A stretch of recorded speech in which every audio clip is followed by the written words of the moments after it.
And that brings us to the final name on this list. And I know that we're talking about Stephon Castle being a point guard so much in this episode, and we're not going to talk about him. But that's just because this season, for the most part, he's most likely going to play the two off the bench next to Trey Jones. Like we just mentioned, you may see him in those minutes in the starting lineup. Or even off the bench as the starter in the games where CP3, is resting. But today we're going to finish off the episode with Blake Wesley. And I know Blake Wesley is someone who is also a combo guard and can kind of play both ways. But if we had to choose between who are we going to label as a point guard, Malachi Branham or Blake Wesley, I went with Blake Wesley. So tell me your thoughts on Blake Wesley going into this season now that we have Stephon Castle and Chris Paul on the roster. Minutes just got a whole lot scarcer or more scarce for poor Blake Wesley. And it's a shame because last year I really felt like he took a lot of strides in a lot of positive areas, primarily defense. That was something that was not a strength of his when we drafted him. It was not a strength of his when his first season. It became his main strength last year as a ball pressure point guard that was just scrappy, fighting over screens, swiping at the ball, playing passing lanes, and honestly developing his IQ as a defensive player and a help defender. So that became his number one thing. And I think that will continue to be the case, especially as minutes become harder to come by.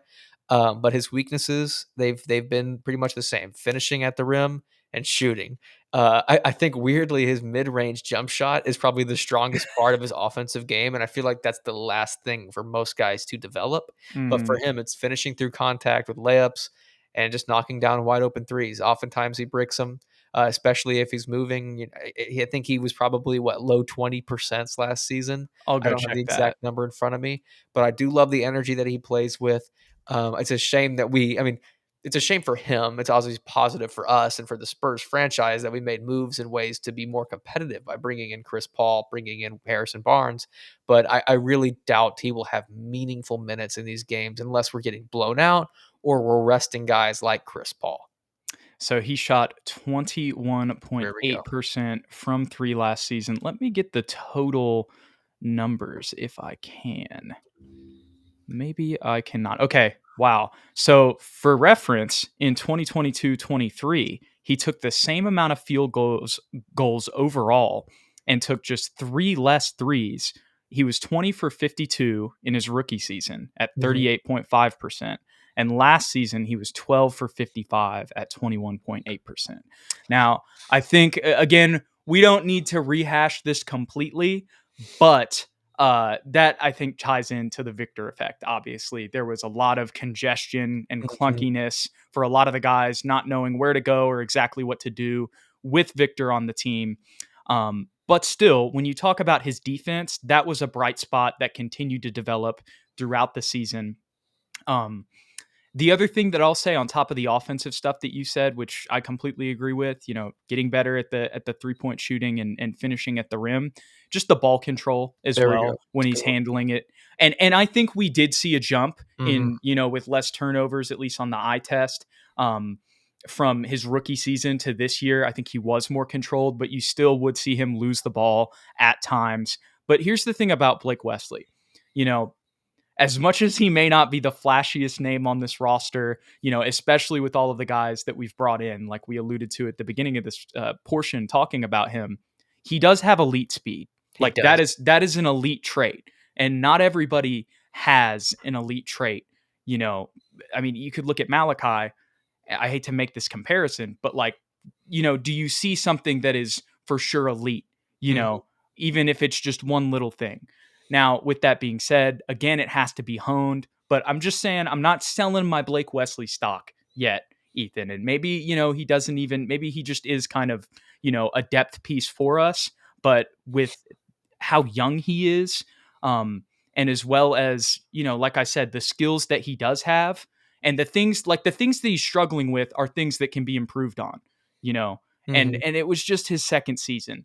So, again, I don't know how many reps he's going to get during the season to kind of prove this. That's going to be something that I'm really interested to see how the Spurs handle that. Like, will we see him in the G League again? Just so, he's still playing. I don't know. That's going to be something that we'll see with kind of him and Malachi. That's something that I'll be watching, as much as it's not the sexiest topic when it comes to this team.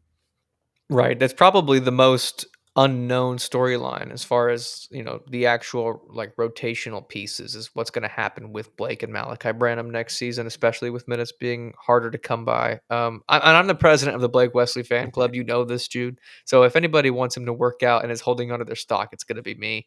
I love the energy that he plays with. I like his mindset, but at some point, he is gonna need to kind of harness some of those skills and show us that he's been working on a little bit of his offensive game and not just at a certain point, being a high energy player kind of runs out, especially as you become more competitive. For sure. The other thing that I'm remembering here is Trey Jones is on the last year of True. his contract. So, that could be a reason that, Blake Wesley, if he were to really show out this season, like I said, that would probably have to be behind the scenes if we're Yeah. just being completely honest. Maybe he could earn that backup point guard position going into next year if we just want to save some money, keep that rookie contract. Right. And again, we've still got to pay Jeremy Sohan and Victor Wembanyama down the line. Personally, I don't think that's likely, but that is something that could be a possibility to keep in mind. And that kind of ties into Cowboys' comment over here where he said, I want to keep Blake until CP3 is gone. But again, the other flip side of that is Stephon Castle is still there too. But if Chris Paul and Trey Jones are gone, that would leave Stephon and and Blake Who's the best point guard in terms of just controlled play on the team. ever? Like Ooh, all time. It's probably John Stockton actually, but okay, Chris right. Paul's up there is I what I'm was getting gonna at. say, are you saying Chris Paul? Chris Yeah, Paul's up there. Let's give him top 5, just make it vague. right. At So if least. if there's anybody that can learn from Chris Paul, it's Blake Wesley as well. Like, we forget about that. He's not just there to teach Stephon and Victor. Like, he's also going to be. And Malachi for that matter. Yes, Malachi, Blake, pretty much anybody that handles the ball, Chris Paul is going to be a mentor for. Yep. I think that sums it up perfectly there, my guy. That was something I also forgot about. You never know what Chris Paul's teachings can Mm, do for some of these other young guys too. They're just too young for me to give up on, especially right. when you consider the circumstances of the past 2 seasons. As much as last year was rocky for a lot of guys on the surface. Agreed.